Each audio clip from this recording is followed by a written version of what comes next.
So, because so much of the book is set in the New Yorker and sort of my experiences there, I asked two of my compadres from the typing pool to be with me to make it less about the book and more about, New York in the 70s, getting started at the New Yorker, all of that sort of thing.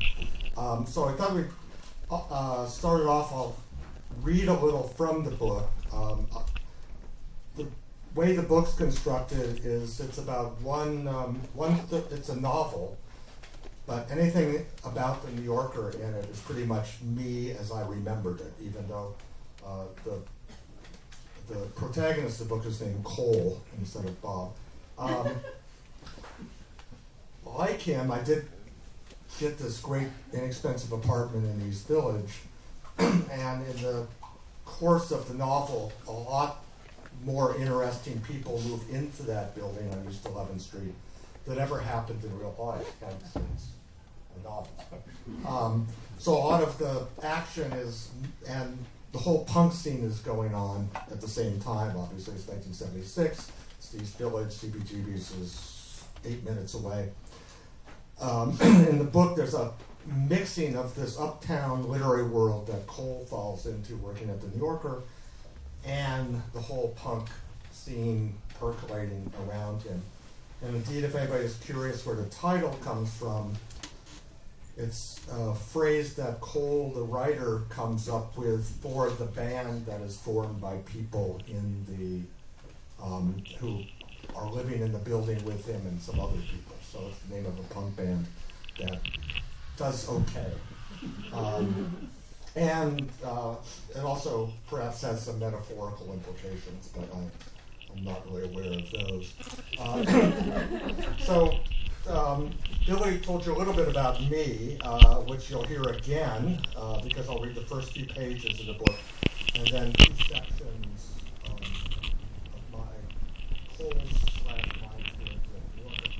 And then we'll open it up to the three of us, and we see other people from our New York community, and perhaps other people who start off in New York that are curious about it. So we'll talk a bit, questions, more than the discussion about this might get going 35, 40 years ago. Three of our different good fortunes of having been hired by Mrs. Walden, all the better. You'll hear about her. So, first couple pages of the book.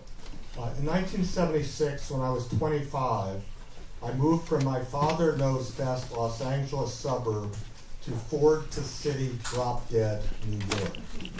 I scored a premium $90 a month apartment in the East Village. Premium, that is, because the toilet was actually inside the 3-room, 5th floor walk-up. The two apartments at the back shared a facility in the hallway, and at night when I couldn't sleep, I'd hear the occupants pad down the Italian tile floor, unlock the door, splash into the bowl, sometimes even flush. At the rear behind me was a skinny, bespectacled young man with an old man's name, Wendell, or was it Walter? Wendell would spend way too much time in the hallway, John. He was also tied in with the Church of Jesus Cristo, the storefront Pentecostal worship hall next door on East 11th Street, run by Mr. Strump, the silver-stubbled, near-toothless soul who lived on the second floor and owned the whole building.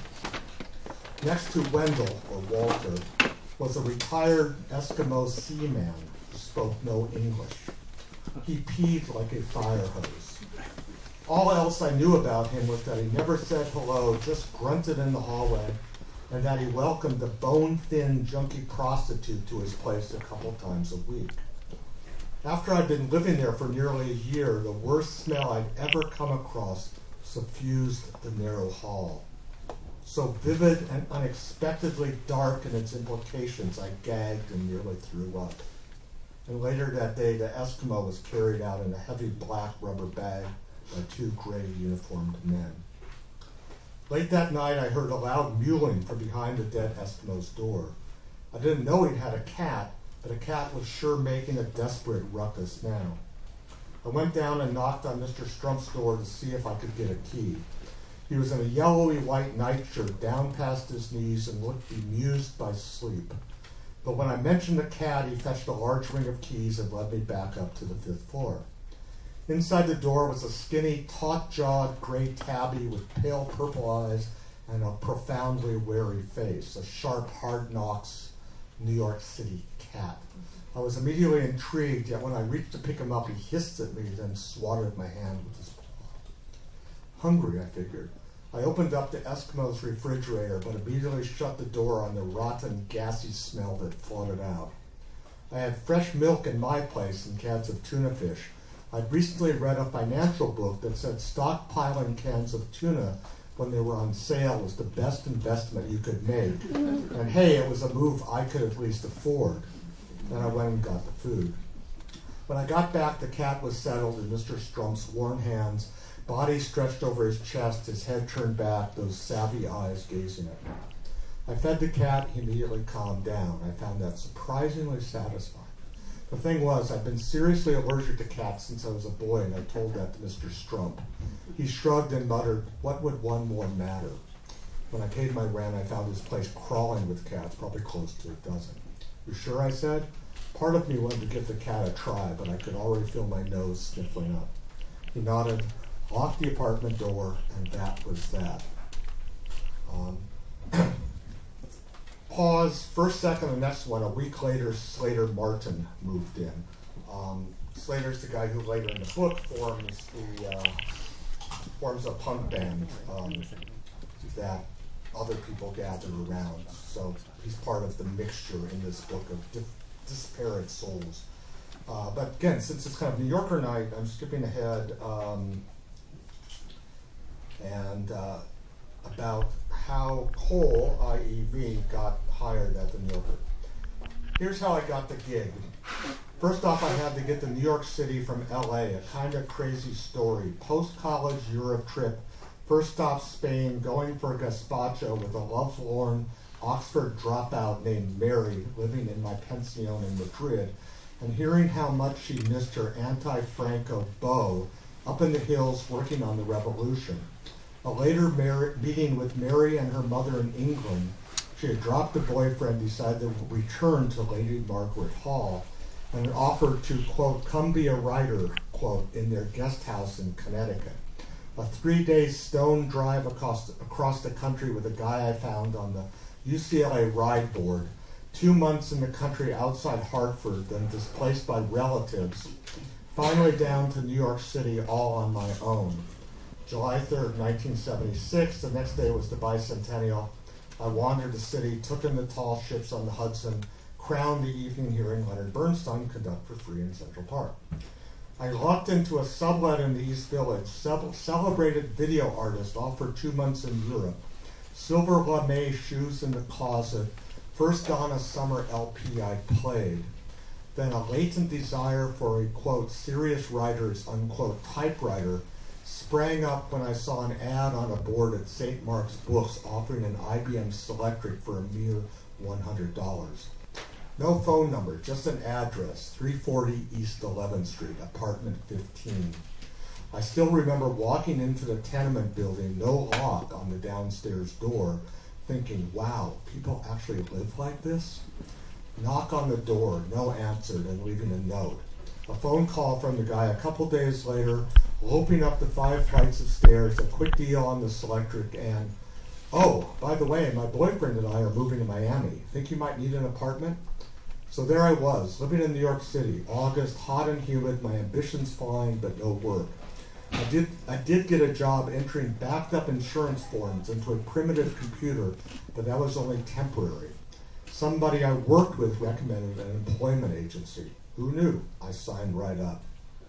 So there I was, checking in with my rep at the agency from a phone booth on 5th Avenue and 46th Street, when she said she had a really good one for me. Hold tight, Cole.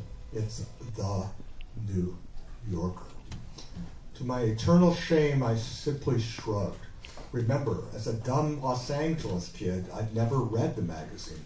Still, it was a job, the rep was enthusiastic, and I was more than ready for anything other than insurance forms. An opening in the typing pool. August, somebody probably quit the magazine because there was no air conditioning. Mrs. Walden, tired of hiring only the offspring of the famous and well-connected, had reached out to the employment agency, and they were recommending me. I promptly called Mrs. Walden, set up an interview, and came down with the worst stomach flu I can recall. I didn't dare leave my apartment. Summer of '76. Fortunately, the Olympics were on the tube. I called back Mrs. Walden, who shifted right into mom mode and asked how high my fever was, 104. If I was getting enough fluids, trying to, then said not to worry, we'd reschedule, just call her in a week. A week later, I was mending, but not whole, able to go a block or two for food before having to scamper back to my place. And when I called, Mrs. Walden again made sure I was taking the best care of myself I could and rescheduled my interview for a week later. I tell everybody I got the New Yorker job because I've been sick. That Mrs. Walden hired me since, well, she was Mom Walden. It certainly wasn't my typing. When I finally made it into the magazine's offices, Mrs. W. and I chatted for a bit. Then she asked me to go type. No formal test. She only had to listen to the clacking of the keys. I clacked away. When I was done, she looked at me with concern and said, "You will get faster, won't you, Cole?" I assured her that I would.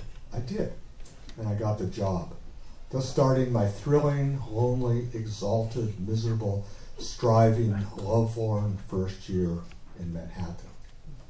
And one more teeny little bit, and then we'll pass it on to other people's tales of being there back then. Let's see.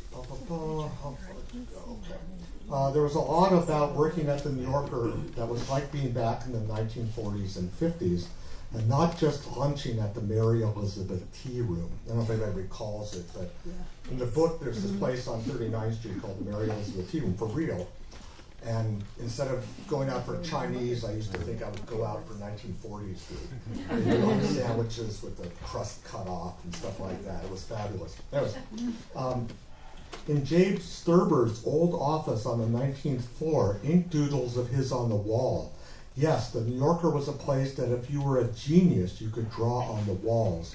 Were dutifully painted around, pale yellow paint shining up under the current light, bright tangerine.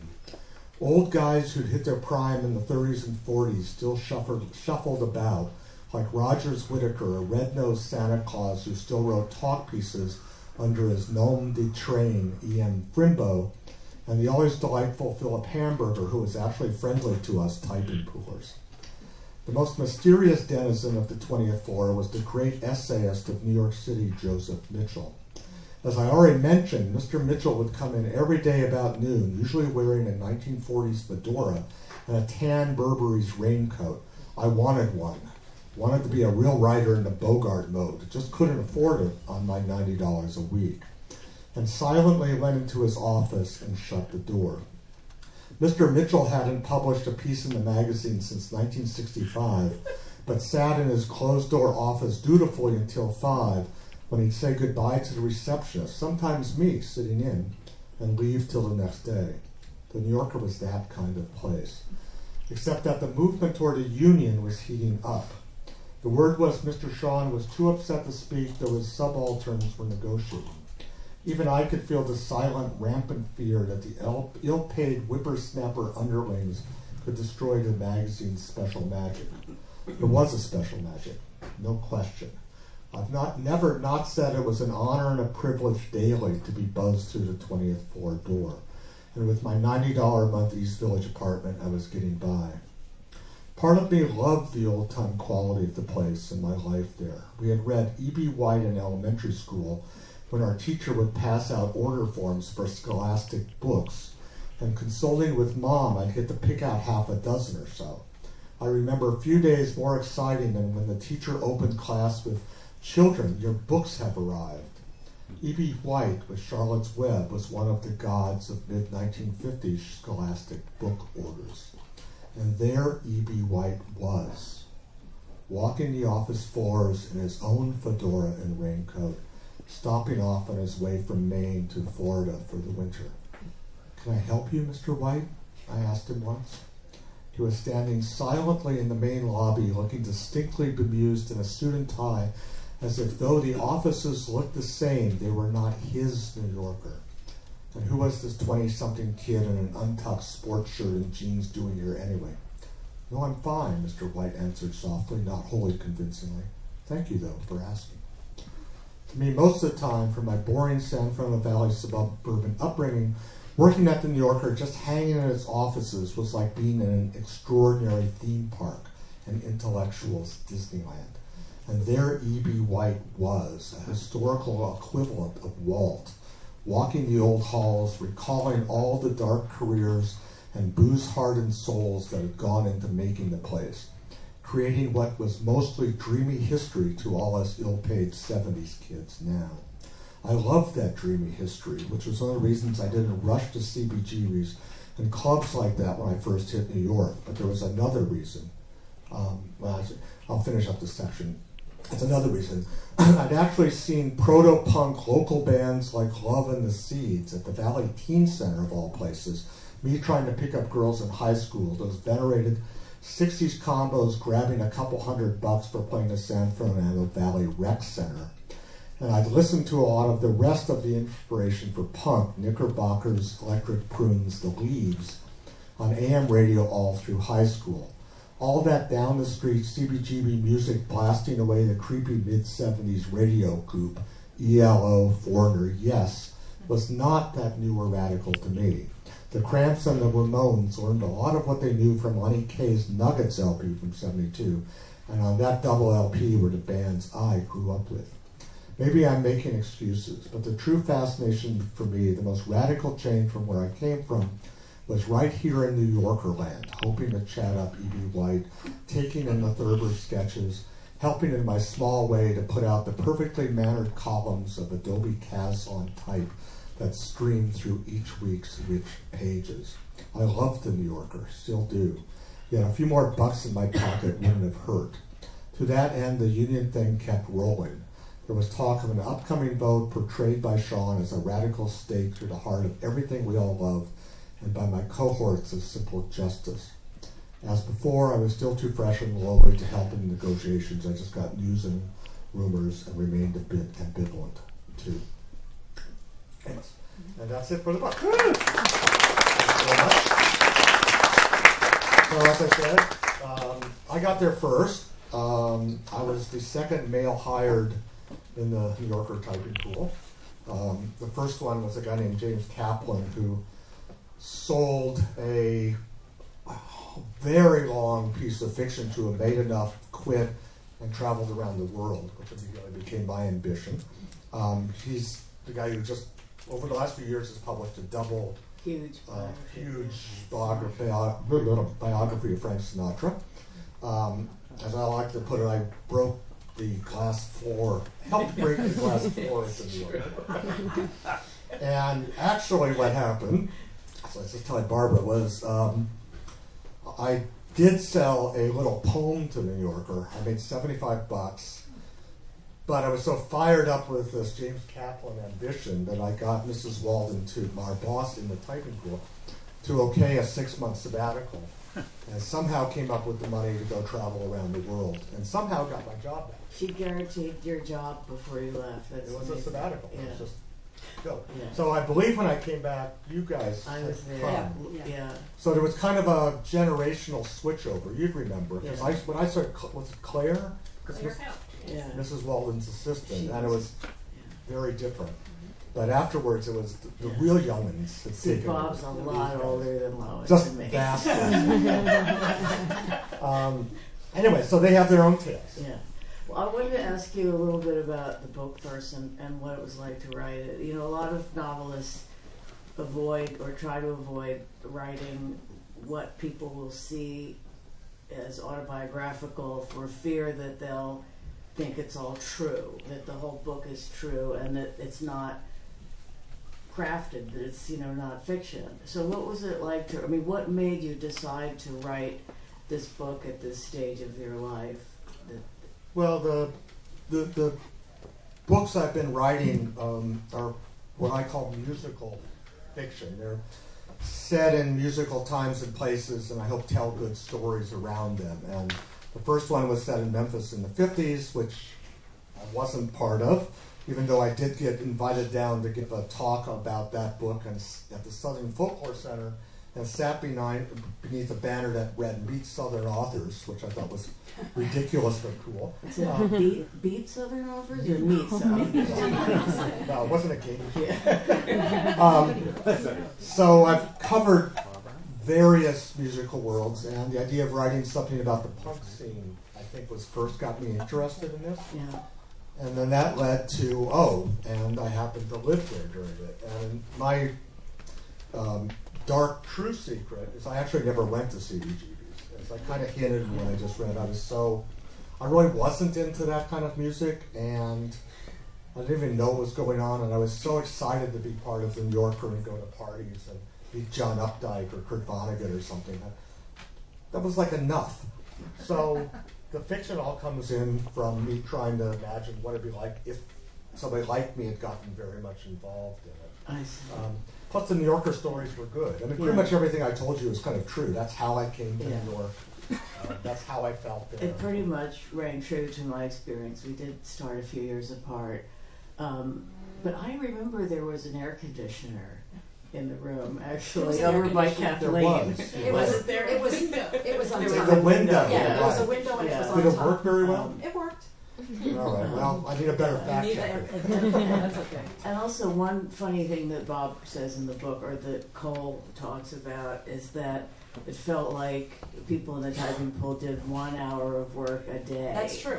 Well, it didn't seem that way to me. I mean, there were days. I mean, I remember running down the hall and talking to other people, and people having to come summon me when there was work in the typing pool. But it still felt like I was working more than an hour What were a day. you doing, though? The damn records. No, what were you doing in typing? Oh, reading books and stuff, and doodling on my. Yeah, but I mean, by working Well, on that. yeah, I guess we had all those letters that we had to type and. That's right. And if, proofread. That was one and thing. if someone wrote a letter just Yeah. trashing the New Yorker, I Yeah. remember the phrase was, "We enjoy hearing from our readers, Yes. favorably and otherwise." Yeah, That was right. the closest they would come to Yeah. acknowledging that somebody had written a Right. terrible letter. Yeah, there were those Favorably letters. and otherwise. Yeah, and then there were also letters from the woman who handled a lot of unsolicited things, right? Those Judy Melker letters.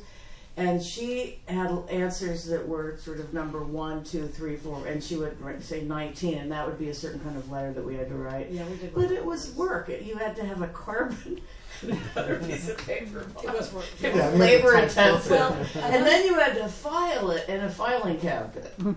Yeah. But But- what we had to do is, some of the work that we did, when we typed something, we Yeah. had to always proofread it to each Yes. other. Yes. And so we'd go into one of the offices that was empty, which there were tons, Tons. and read to each other, and the person who did the typing would look at the page, and then the other person would read, and we had a special way of doing it, which Alice remembers. I'm just going to read the first 2 lines of Bob's book, and this is how we read to each other if we had a New Yorker piece. Cap in 1976 com, when I was 25 com, I moved from my Ital up and down, father knows best, caps Los Angeles suburb to all caps Ford to City, drop dead New York point. I scored a premium com $90 month apartment in the Caps East Village semi. Premium com, that is com because the toilet was actually a towel inside the 3 room com 5th high floor walk height up point. See, that's a lot of work. It was a lot of work. Yeah. But my recollection was we typed letters. Yeah. There was Yeah. the blind Indian writer who had a helper who wrote down whatever he was talking about. Yeah, that was my job. And that was actually Lois's job, and she can speak to that if she dares or wishes to. And we had to retype that because it came us handwritten, we had to retype it into typing. And Andy Logan, who wrote the City Hall column, typed her turned-in copy was her type too far to the margin to go through the mojo wire to Chicago to be set in the type. So instead of Mr. Sean saying, "Excuse me, Miss Hogan, could you move your margin a quarter inch?" He would never do that. So we had to actually retype her. But that's all I recall us ever doing, and there were 5 people at least, right? Right. Yeah. There were 5 typists.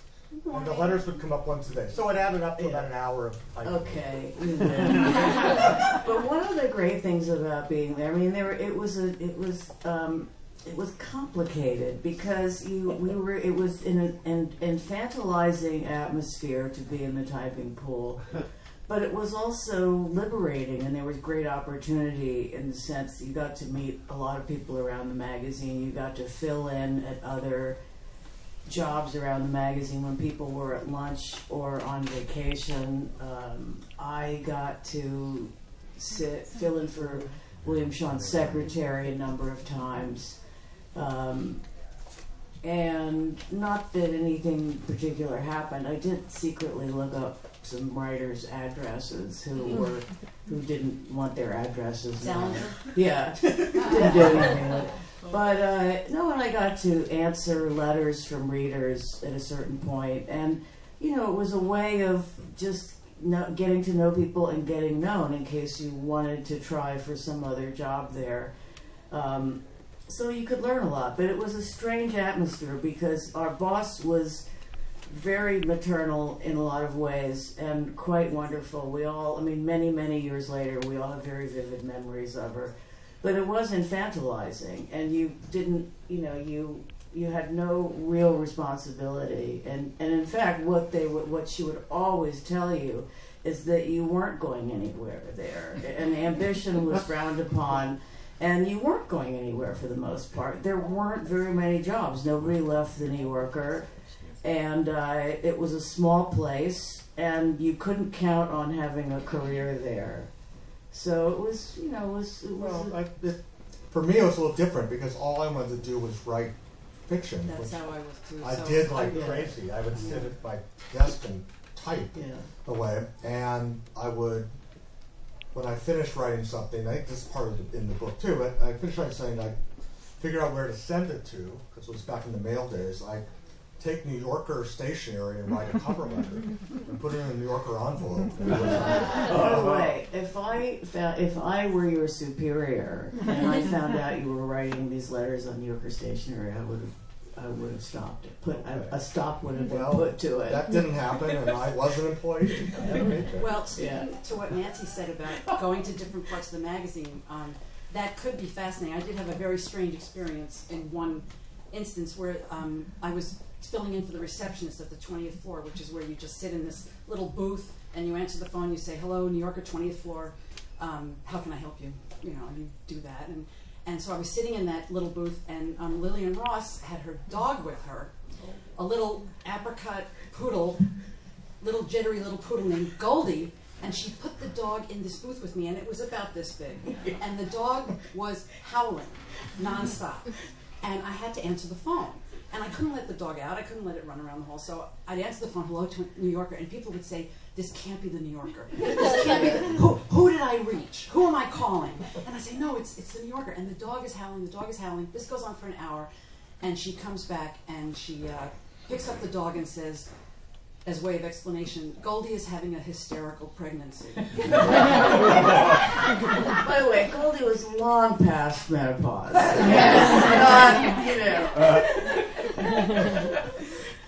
She had a vivid imagination. But it was interesting to go around and proofread and go work in the library for 2 weeks, and then you got to leave. And that was there were lots of it. Just the people, everybody there was interested. And we all made great friendships that still exist. Yeah, we're still 40 years later, almost 40 years later. Yeah, exactly. Any questions or comments or thoughts from? Did you keep a journal while you were writing, while you were in that era? Yeah. No.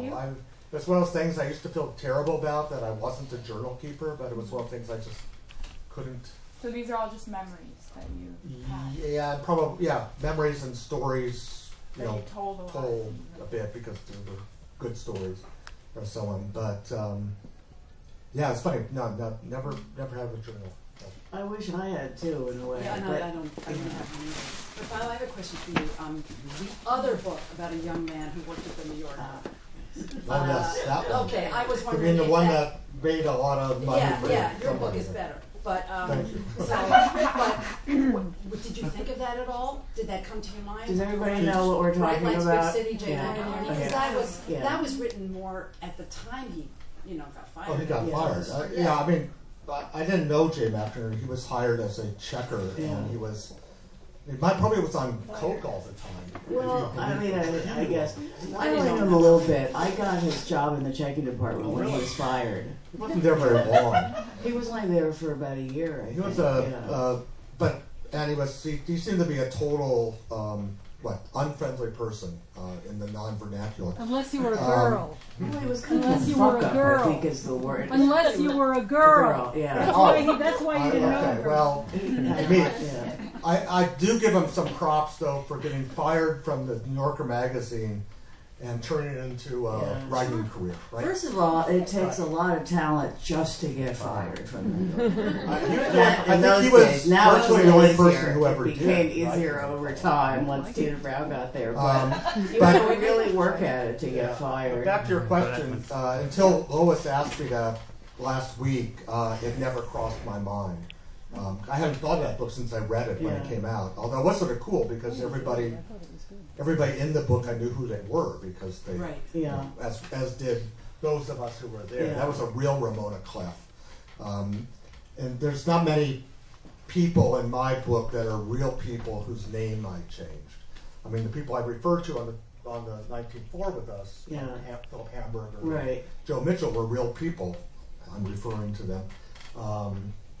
But also, another difference I think is that there's a sort of warmth or generosity in your portraits of the people at the New Yorker. In Jay's book, it's looking at everybody from a distance, and he makes, I believe, if I remember correctly, he sort of makes fun or belittles every single person there. I'm sure that was part of it. Yeah. Again, I But haven't he read didn't for really 30 know years. anything. He was there for 5 minutes. Yeah. So. Anyway, so no, it didn't. Okay. And I'm glad you thought my books better. Yeah, like Nancy, I think it's more fun and has a warmer Yeah. history to it. It's more fun. Yeah. Which is why I wasn't fired. Did anyone ever manage to launch him or herself from the glass floor into the Empyrean, into something more substantial at the magazine? Well, Nancy went on to become a fact checker, a theater critic, and the TV critic for what, 13 years? Yeah. I was So there she for did pretty 33 well. years. James Kaplan, who again I got to know afterward a bit, but he went on to wrote a novel that nobody bought, and then decided to write about Sinatra, and it sold a little better. Who else? Anybody else? Think of anybody who had A some? couple people became professors. I mean, so that's not Yeah. nothing. Yeah. Yeah, I mean, we were all Even in the magazine. oh, in the magazine. Right. She became a professor, right? Or not? She's published, I don't know how many books. A whole bunch of books, yeah. But she left. I mean, there weren't that many people that stayed. She left after. Yeah, Nancy's really the best example. So Alice. actually- Yeah. And Alice. And yes. Alice. Right. But Yeah, Alice. How many years were you there? And now we did this job that we haven't mentioned at all in the books department, and working for Edith Oliver in the books department. And I was in then the typing floor for No, I know, yeah. 3 but that was years. after 3 me, years. though. Yes. Right? I was And with then- Alice. Yeah. and then Alice was a nonfiction editor. So yeah, It was a glacial ascent. That's what I told my students. it was. They were like, It was- how was your 20 years at the New Yeah. Yorker? I was like, it was a glacial ascent. Yeah. Well, Mrs. Walden Glacial. did tell us you weren't going anywhere. Yeah, it was glacial. That's actually the word that the managing editor used to use Yeah.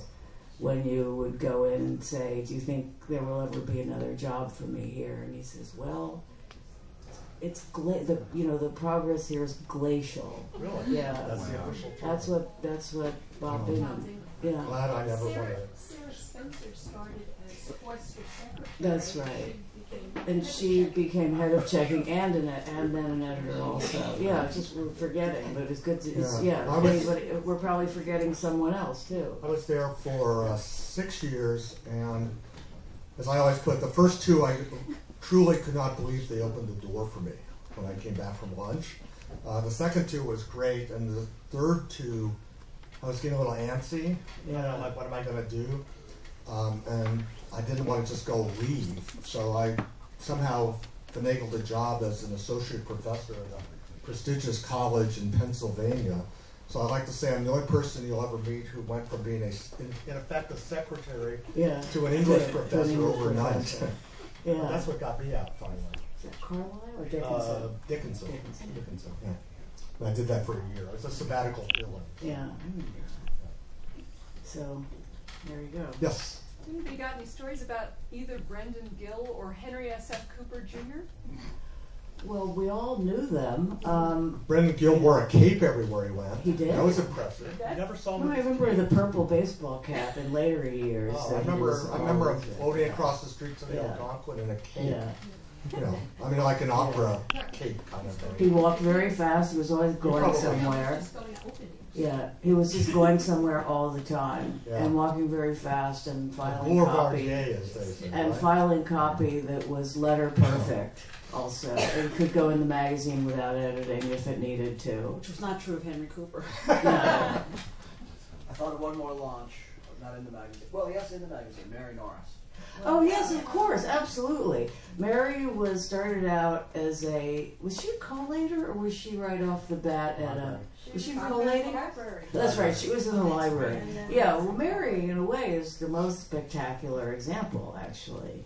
And she was at the magazine for 30-something years also. She left for a while in the middle there. But, she's now Mary Norris, you know. The comic girl. Yeah, the comic queen. Comic queen. Yeah, that's right. Any other preguntas?